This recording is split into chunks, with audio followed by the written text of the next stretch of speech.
Wow. My new friend, Aaron Chapman. What an unbelievable story that we get into. From not having enough money to buy gas to an accident on the interstate that ah, it's it's unbelievable. He became a consistent top producer in the country in mortgages. I cannot wait for you to hear this incredible story by my new friend Aaron. Welcome to Market Mavericks. I'm Matthew Eford. Join me as I speak with leaders who are redefining industries in every corner of the market. From startups to established businesses, we'll uncover the strategies, challenges, and insights that drive success. Get ready to be inspired by the Mavericks who are shaping the future of business. Welcome, everybody, to the Pillars of Purpose podcast, powered by Lighting Pros. I'm your host, Matthew Eford, and I'm so excited to have my new friend here with me, Aaron Chapman. He's got a great book. He's got a great story, and I'm so excited to hear. Aaron, for those who don't know you, if you're come on, introduce yourself and tell us a little bit about your business. So one, thanks for the invite. I definitely appreciate that and the ability to go out and continue to keep putting this out there and getting more views on it. Business wise, well, for just for me individually, a lot of people ask me, "What do you do?" And immediately when a person starts asking who you are, you go into what you do for a living to put money in your bank account, and you start to evolve in life as you get older. And sometimes you continue to identify with that, sometimes you don't. Me personally, I identify with being a people collector. I'm an Cool. individual that likes to I like relationships and experiences because there come a point in life that I determined that all you're going to take with you is who you became through all the things that you faced, the relationships you made, the experiences you have. Outside of that, you take nothing. Yeah. You can be the wealthiest man on the planet the day before you die. When you die, that's all you got. Yep. So I put a lot of time and energy into making sure I have new experiences, new relationships, and work on who it is that I am as I go through an experience and determine how is that shaping me. Go So ahead. can you give us an example of what you mean by that? Like what does that look like for Aaron over the last 30 days, 60 days? So as far as adding to the relationships, adding to the Yeah, experiences, sure. Experiences or relationships. in January, I took on the position of the executive vice president of investment lending for a firm out of Las Vegas. Now, these were large competitors of mine. And I was in a situation where when you've got a competitor, you're like, I will do anything and everything I can to crush that person, right? Sure. That's how you operate. That's where you're thinking. And then you're in an environment that's not quite working for what you need it to be. And in my business, I was one who was just whooping ass for many years. And then you get to a point where you have a massive down swing due to multiple different things. And the opportunity came to go work with the folks who are one of my biggest competitors. And I had to really think, am I willing to do that? I opened up the phone, started talking. I started building a relationship with this person. They Sure. went out to meet everybody at the corporate office with key members of my team and had that experience with them, with those folks, and built a bond actually really quickly and saw the potential that this organization has when you go and park in my experience, because I've been doing what I do since 1997, with Okay. the experience of my team who's focused solely on real estate investment finance to help take the resources they have, direct those resources in a way to benefit the type of clientele we service. And then I was able to then just compound my capabilities because of the new relationship I have, the experience that I brought with members of my team to get to know all those folks and really integrate quickly. So on business side of it, it was a monster for us. Sure. And back and forth a few times to the corporate office to work on things and get the vision down for where they're heading, where we're heading, and see how well they are aligned. And now I feel like I have the capability to carry 10 times more than I can carry before Wow. because I have people that are aligned with me to help carry it. I love that. So for the logistics of that, did the two companies merge? Do you still have your own individual company? If you don't mind me asking, what does that look like? So in the lending industry, you can create your own personal brand within the industry and Okay. be licensed, carry a license, and work under the umbrella of other companies. So Okay. all of my career, I've started off in a broker shop, then with a bank, and then with another mortgage company, and it kept growing through different organizations and entities. Then I stayed with the same firm out of Utah for 9 years, from 2015 to 2024. And the only reason we moved because of the type of demand that our clientele had, we couldn't fill that demand within that firm. So I had to Okay. find a different firm that was willing to do that. And it was one of the largest companies in the United States to hang our licenses with, form a branch there, and really it's kind of like it almost be like a franchise, if you will, Sure. of the company, because we'd have it run a P&L off of what we have come in, pay the company their royalty for using the name. And it just got to a point where that organization, albeit great, too big for what we need to be able to do. And they weren't didn't it's like being on a cruise ship heading to a destination that you needed to deviate just a little bit. And the most they could do is move the deck chairs around for you. I'm like, Yeah. that doesn't get me where I need to go. Yeah. Shuffling the deck chairs does not change what I'm doing. So then going to and meeting up with these guys, now we have my brand, which has been copyrighted, and then I also have trademarks and protection on my brand, and I have that brand that's almost international. They're now bringing that brand on as a separate entity within the company, but still have the potential of ownership and all that kind of stuff within the firm. So Wow. it's cool stuff. Yeah. That's going to Congratulations. That's very exciting. So, thank you. take us back to '97, if you don't mind. Congratulations being in this industry that's very volatile, that a lot of people come and go in for almost 30 years now. What does that look like? What got you into the mortgage space, into this specific niche? Well, that we're going to go back before '97. We're going to Okay. get into the Okay. story. So I spent my high school years on a cattle ranch in central Utah. About 500 head of beef cattle. My pop and I were very, very heavily in getting a lot of things done with respect to that. And that's a lot of hard work. Sure. You're up early in the morning, you're in bed late at night. There's not a whole lot of time for personal life when everything that you exist off of has to be grown. So you have to put a lot of focus there, which was I loved the experience. Experience was awesome. So the small town, I was able to get through high school by figuring out a way to pick locks so I could cheat my ass off to get through high school. I had Okay. zero interest in what I was being taught because I didn't see how that would benefit me with what I was doing. I anticipated that my entire life was going to be every dollar is going to be earned with my hands and my back. Okay. From there, I went to after I graduated through. I went to Wyoming, worked in the oil fields, worked for a welding company out there. Then from there to running heavy equipment, driving truck, and I found myself in the mines of northern New Mexico in early '97, Okay. which was an absolutely amazing job. So we're living in a cabin on mine property along a river in a Wow. canyon Yeah. in Wow. between a place called Queston, New Mexico, and Red River. It's a beautiful, beautiful country. Then you drive up to the top of the canyon to where the mine the mine itself was. Okay. You get changed, you climb on the cage, you go straight down underground several hundred feet, jump in a little truck, and you drive all the way back into another part of the mountain. And they put you in a tunnel, and you're running heavy. You're running a what they call a jackleg drill, which was weighed about 160 pounds, and you're manhandling that thing. You throw about 200 pounds of explosives in. You step around a corner, blow it up, clean it out, support the ground, do it again. I loved that job. Wow. Absolutely loved it. As with anything, the market has influence over a business, right? So when you're talking about moving ore from the deep recesses of the earth to the surface, if the market's not willing to pay enough for it to do that, you just shut down the project and then Sure. you lay everybody off and bring it back on when it opens up. So I got laid off. So be it. I came back to Arizona, 10-hour drive. And I thought, I will see what I can do to make it out work here. I make it work here. I had a ton of experience in a lot of different places. I had a wife and an infant son. Okay. I got to the point where I was getting turned down for everything I applied for. I had hundreds of jobs I was qualified for, but it was overqualified was the problem I kept running into. Then it got to a point where I was desperate. We were out of money completely, overdrawn on our bank account. My wife had given me a coupon for free diapers, and I was going to try to apply for a truck driving job.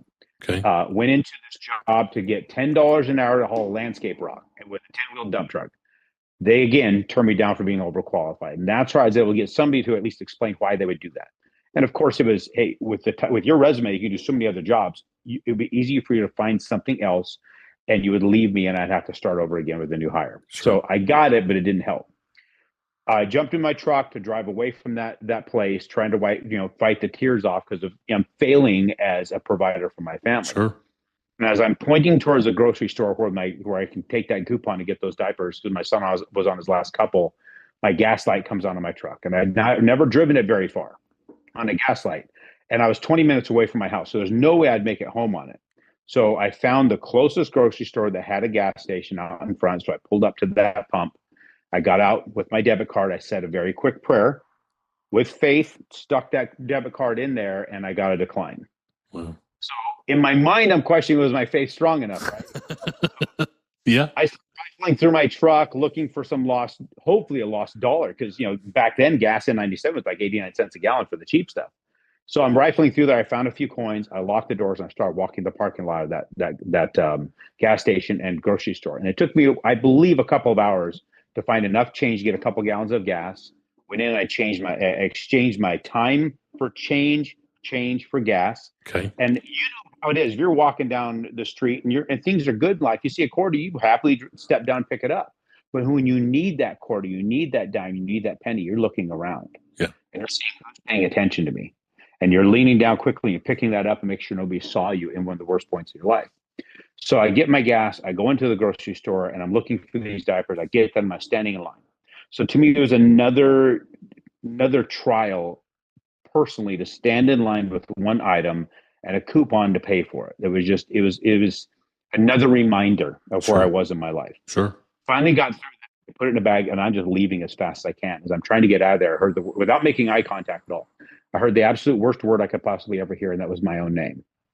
Somebody recognized me in the worst time of my existence. His name was Keith. When he saw me, he said something, and we got to talking, and he asked me how things were, and I just sugarcoated it. And he said, "Hey, let's go to dinner." I'm like, then I had to be honest. I'm like, I'm not in a spot where I can go out to dinner. He goes, "No, I got a gift certificate to Red Lobster." So we went to Red Lobster in Mesa, Arizona in '97, and that's where he told me about the mortgage industry. He used to work at the office where I ran heavy equipment and ran all the office stuff. Okay. Now he's in the mortgage space, and he slides me this card for this branch manager at a broker shop. So from there, I thought, what do I have to lose? Yeah. I Sure. shaved, cut a foot off of my hair. My mom bought me some business-like clothes. I went in and interviewed, and they started me as a telemarketer in December of '97. And Wow. that's Wow, man, that's incredible, and it's incredible to see. We talk about this a lot about like having an opportunity and tapping somebody on the shoulder, right? That's kind of in our industry. We talk about that a lot. When there's an opportunity to give, you tap somebody on the shoulder and say, "Hey, this could change your life," and this changed your life, right? Now, tell us, what has that been like for you? Being in the mortgage industry, at what point did you say, I want to go out on my own? I want to hang my own shingle. I want to start my own thing. What was that progression like for you? so that's well, first off, let me touch on something there that you got to recognize. You say a prayer, you have faith it's going to get answered. You don't feel like it gets answered, and then later on, you remember back when you tell the story.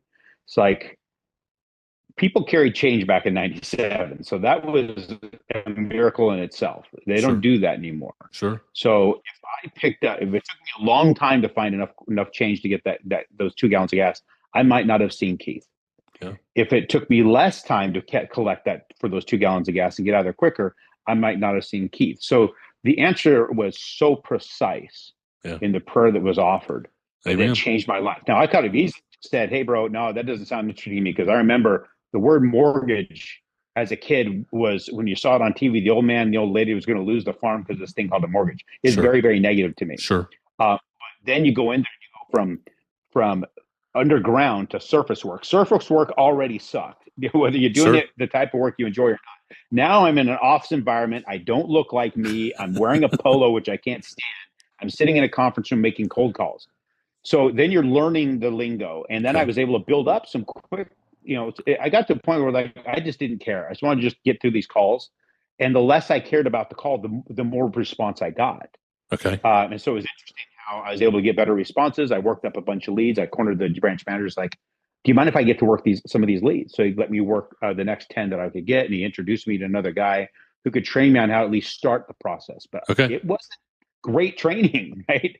He's a great dude. I love the guy to death. We are still friends, but it was one of these kind of by the skin of our ass operations. Sure. And so I learned how to do the business. And because I was never taught the industry, I was actually one of those type of individuals. I would ask why a lot. Well, why is that a thing? Why is this the thing? Why can't we do this? Why do we do it this way? And that's what got me to a position to be able to build up my business differently than anybody else because I asked a lot of questions. I started finding where there's holes that people just, instead of just going along with the flow, I started trying to figure out why is that even a flow? Yeah. And then we started being very, very creative, and I got a reputation of being extremely creative. And then I got to a point where I was being offered sign-on bonuses to go to other companies, so I went to other companies Wow. and competed with the one of the big branches of Countrywide over a condo complex. They started sending me a bunch of mail to come work for them. I figured one day after the company I was with decided to sell to an organization I didn't want to work for, I opened up one of those letters, a stack of letters, and I agreed to meet with them. But then I had to make myself more viable to them. And Okay. what I did was I took a little call center that we had that one of my other friends at the company was running so he could generate leads.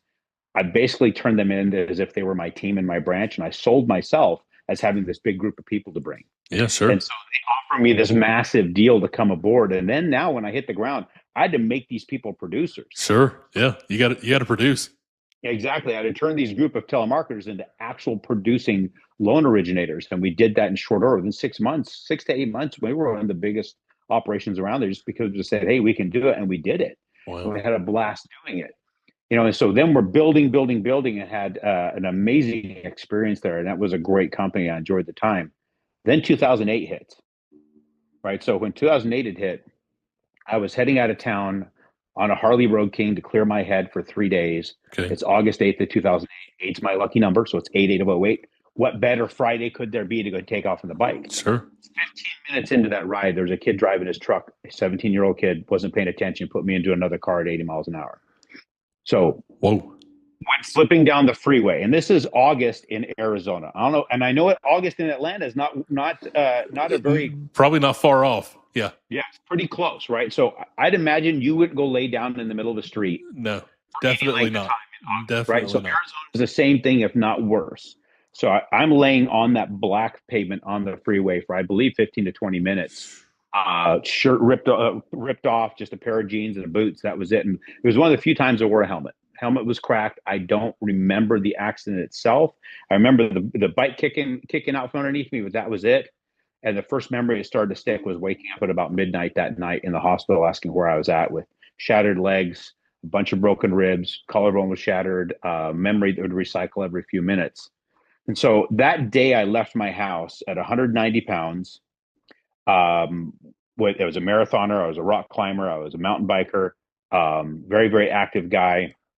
I had a credit score in the high 700s, a net worth of just shy of $4 million.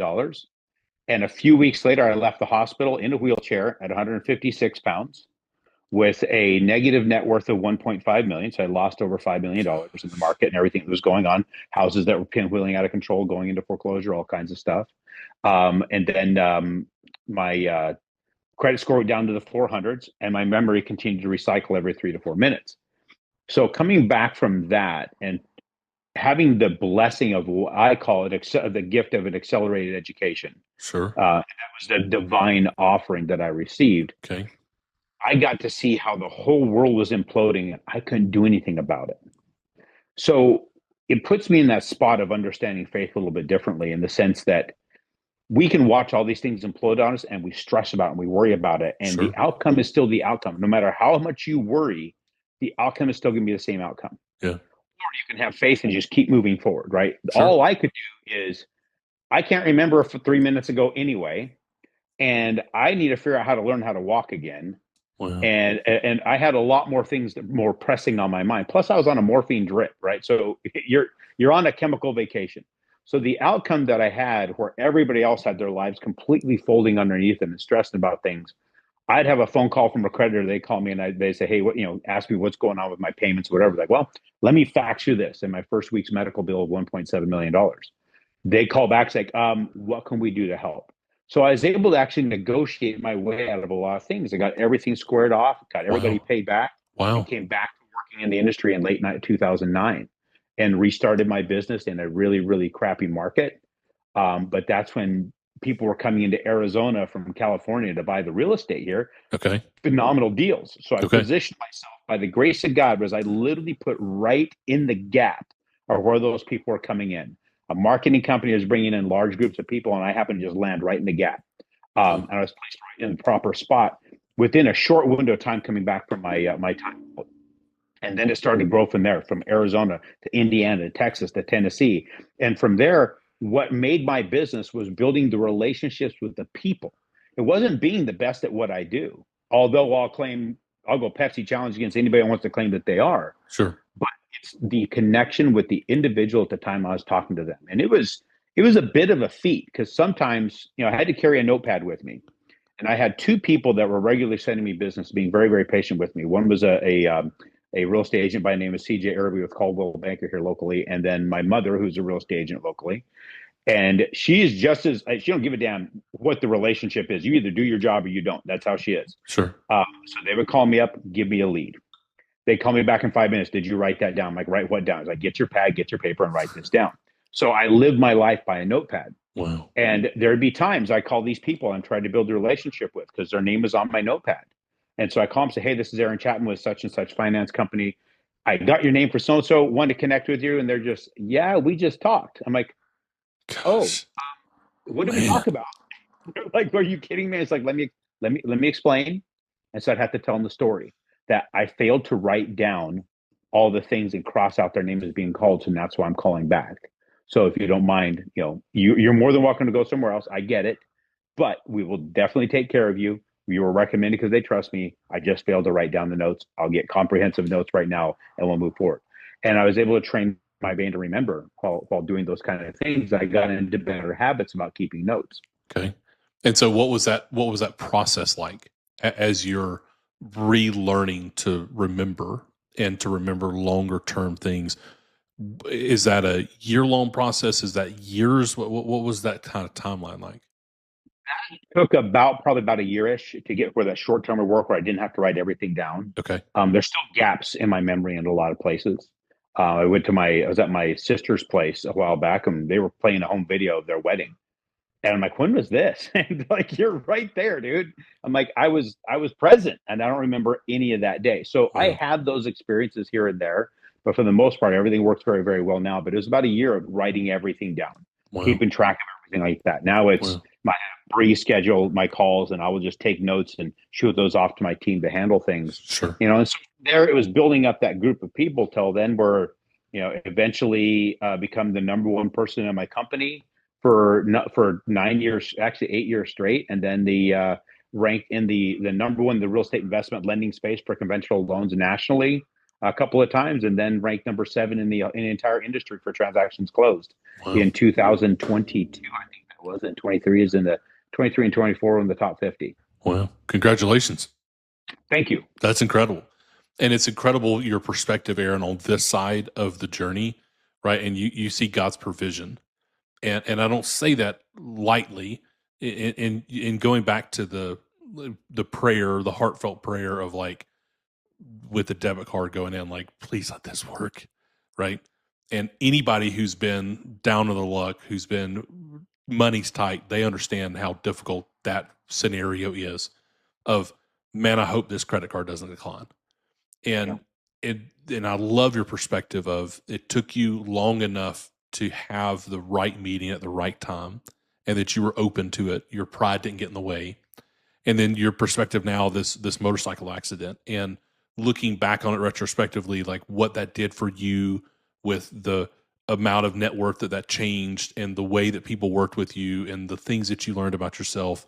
Man, congratulations, number one, but kudos to you for taking that perspective, right? That you have been through something that a lot of people could look at and say, woe is me, I'm pitiful, the world owes me something. But instead you've said, no, I'm gonna keep moving forward. And I'm just gonna trust, even when it doesn't make sense, I'm gonna trust the one that's in control, and I'm gonna continue to navigate life trying to honor him and do the best that I can with what I've got in front of me. Oh, there's incredible lessons that happen in the beatings we take in life. That's part of the reasons that book exists. They illustrate that those are where most incredible things happen. We retain that which causes us pain. And another great lesson that came from that, not only that prayers get answered, but they get answered in huge ways that you don't see coming. And Yeah. I've seen that happen so many times in my existence. And also taking a hold of what seems like a really, really, really bad opportunity. The last ditch effort of anything turns out to be the greatest thing that could have ever happened to me. And then I learned a lesson, a huge lesson through all that even still stands even more so than any of those. When I ask you the definition of meek, or what do you see in your mind when you think about somebody describing a person as a meek man? How do you see that person? What pops into your mind? So for me, meekness, I look at Christ. And that's just the way that I see that. I see it somebody that's very cognizant of their abilities, their strength, their calling, but they're very compassionate and gracious to other people. That there's And the you have an arrogance is amazing not there. You have an absolutely amazing definition. A lot of people don't see that. The average human being, when you say meek, they think they're kind of a weak person, Yeah. very frail Yeah. man, one of those really the one who gets picked on all the time, right? But I got to learn that definition firsthand and understand what it was. And Jordan Peterson likes to say it's the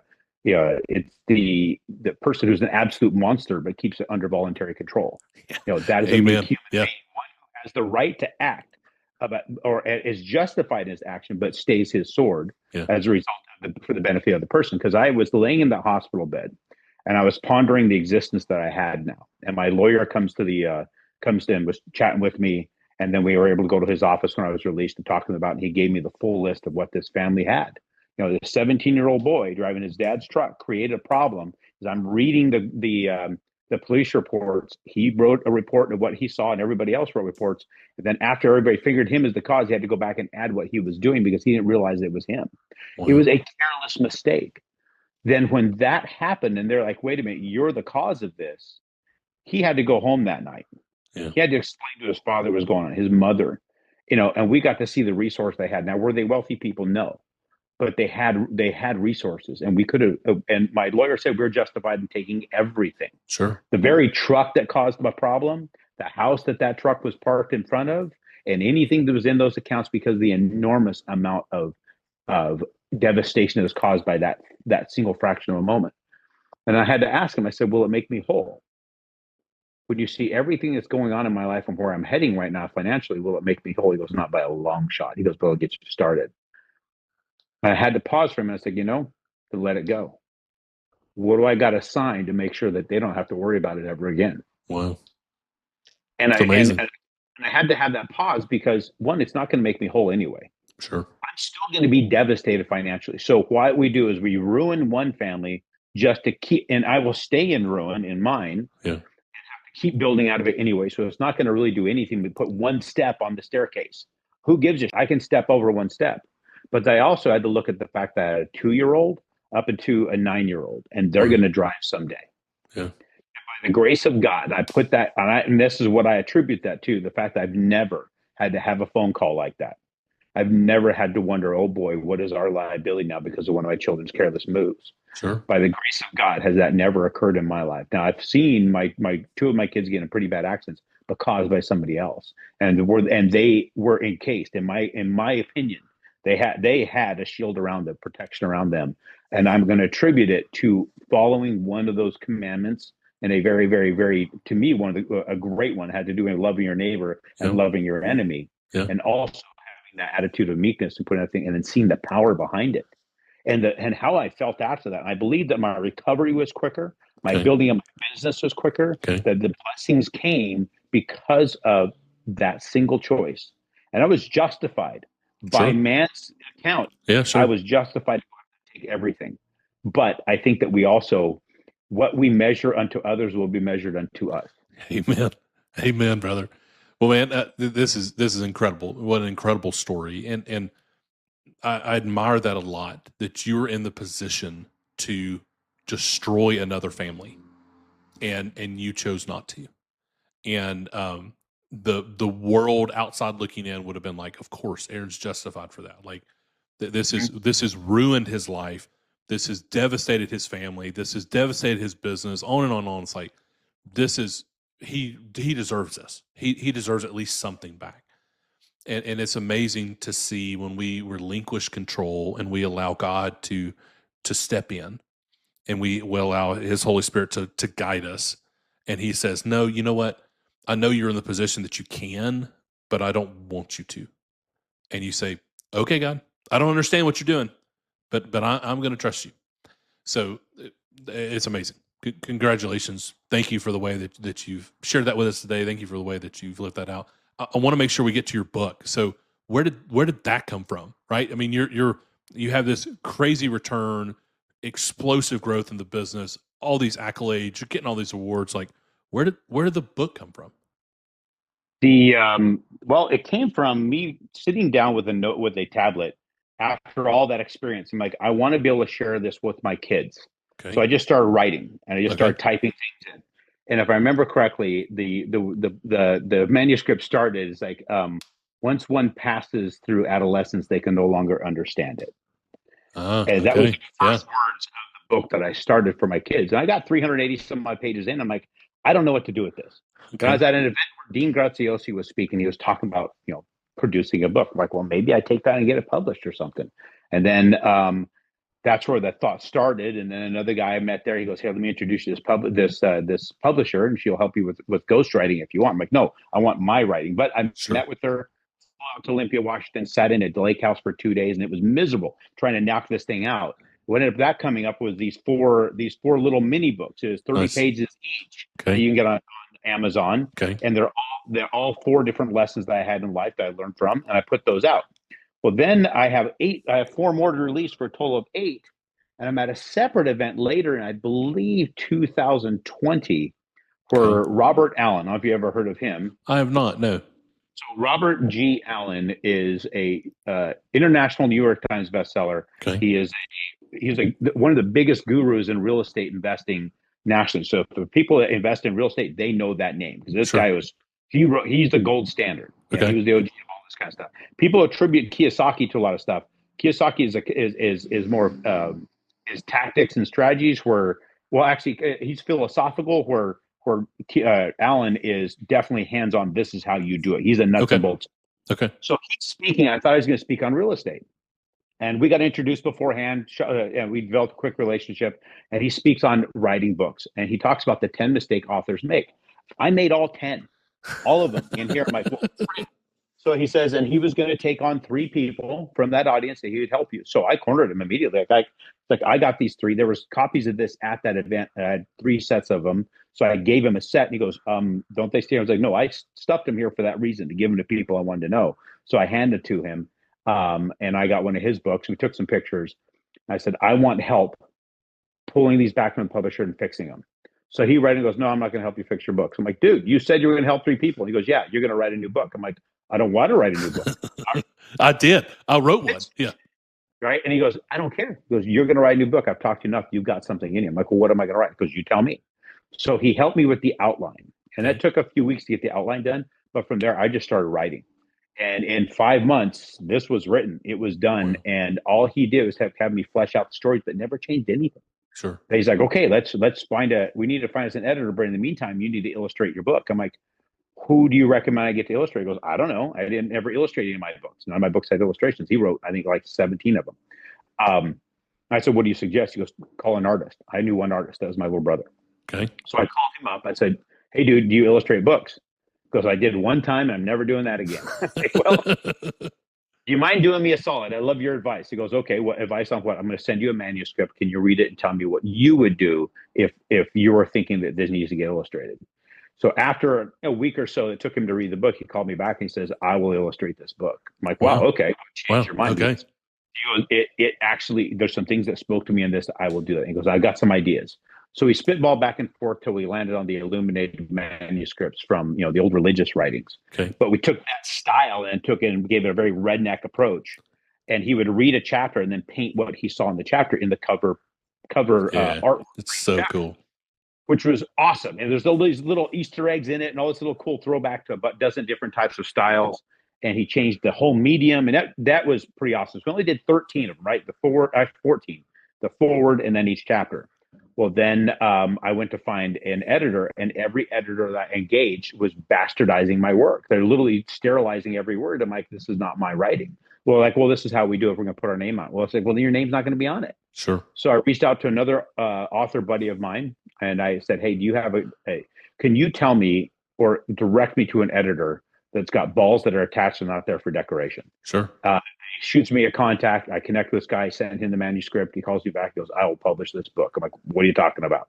Turns out he was the CEO of a publishing company. So we made a deal. It was not cheap, but he took it on, and then he's like, "You need your face on the cover, and we want more artwork."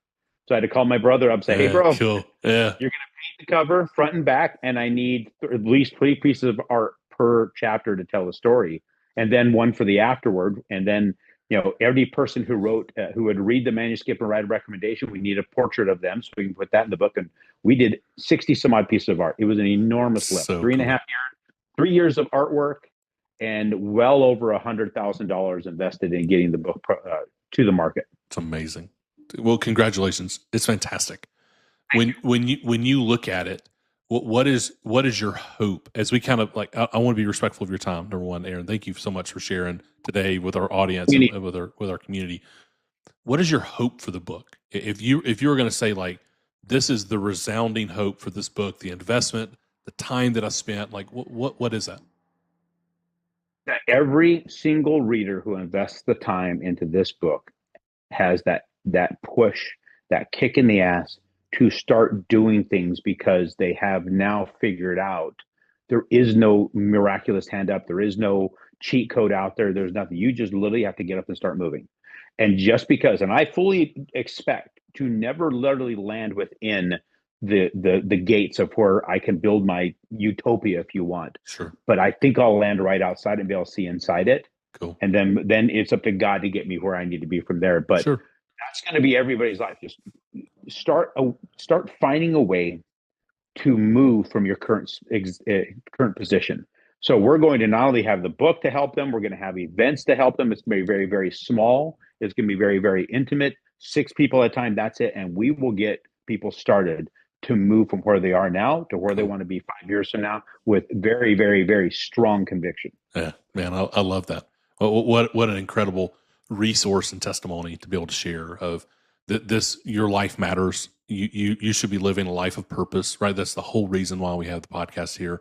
And you have a follow-up, which is such a good opportunity for you as a good writer, which you are, and to be able to tell this amazing story, to be able to then help people along the journey and next steps. I love that. Well, remind everybody the book name, where they can get it, how they can find it.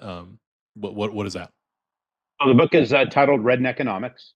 It's on the Amazon, Barnes & Noble. If you want to get directly from my site, you go to quitjerkingoff.com. And yes, that's a real website. And that is my site, and you can get the book there. Anybody who goes to Amazon and gets it, whether it be Kindle, get it audio. I did the audio. In fact, cool. Robert read his forward. I read the book, and then Dolph DeRoos read his afterward. All big names in the real estate world. Sure. To have them contributing was monster for me. So you can listen to me for 3.5 hours. But you miss out on the artwork. That's the thing about the audio. You miss out on the artwork. So I would say, get the book, get the audio if you want. And anybody who puts 5 stars, alert me that you did the 5-star review, because everybody has different names. And the first 80, it's going to be first 85. I have copies of this that will be signed by myself, the artist, Robert, and Dolph. All cool. Monster, 2 monster names, and me and my brother will go. And there will only be 88 stamped in existence that will have all those signatures. I'm going to retain 3 of them. But they're going to go out to those who put those 5 stars and alert me at info@aaronchapman.com that you are the one who put that 5 stars, and show me your account and give proof that it was you, and we'll put you on the list for those when we get them all signed. I love it, man. That's fantastic. Well, Aaron, thank you for your time, brother. Thank you for the way that you're leading. Thank you for writing this book and for sharing it as you have. Thank you for your story. Thank you, everybody, for joining us today on Market Mavericks. We'll see you soon. Thank you for joining us on this episode of Market Mavericks. We hope you're walking away inspired and ready to take your own adventure to the next level. Don't forget to follow the show to keep up with our latest episodes. And if you enjoyed today's conversation, make sure to subscribe, share it with others who could benefit. And hey, if you know a market maverick who has a story that needs to be heard, please drop their name in the comments. We would love to bring their insights to the show. Until next time, keep pushing boundaries and leading with purpose.